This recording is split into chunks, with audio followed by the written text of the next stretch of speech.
Right now, what we want to talk about is how this earthquake has affected the Italian auto industry. To help us break that down, Jonathan Welsh, Wall Street Journal's one of the Wall Street Journal's auto reporters, is here. So the Italian auto industry, about Lamborghini, Maserati, Ferrari, right? Right. How has this affected them? Well, Detroit has its big three car makers, and these are really the big three of the Italian exotic sports car business.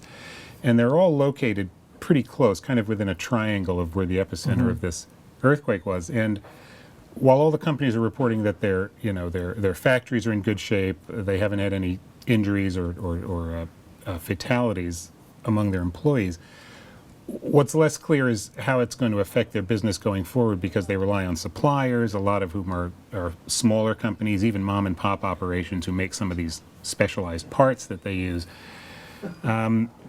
It might be days or even weeks before we know how those companies stand. Right. I mean, you can see from those images we're showing clearly a lot of destruction. As 15 have been counted dead so far. We don't know what the final will be on that.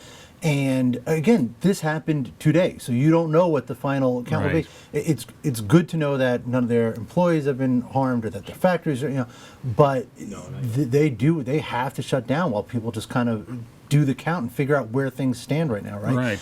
And now, they're not as far flung as, say, a General Motors, which I would imagine has plants, not imagine, but we know they have plants everywhere. Are these guys really concentrated right in that area, or do they have other operations? They are concentrated in that area, and it's really because their output is so low compared with a General Motors or a Ford. You're talking, hundreds of cars a month, maybe.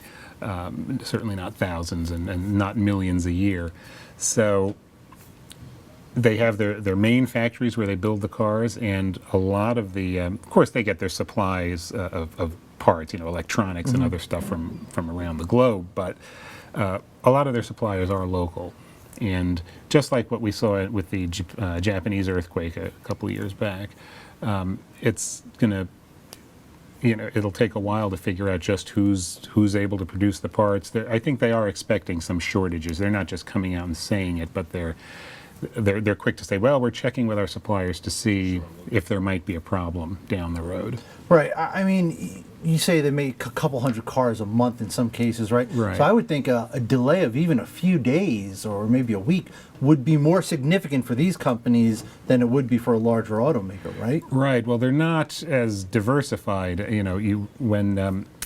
When these things happened to, say, Honda and Toyota after the earthquake in Japan, even though they were affected pretty badly, they were able to move to, they had a few different suppliers they could draw from. In these cases with, say, a Ferrari, if there's a particular part that they get from X company or Y company, that part is so specialized that that's probably going to be the only supplier they get it from. In some cases. It depends on the part.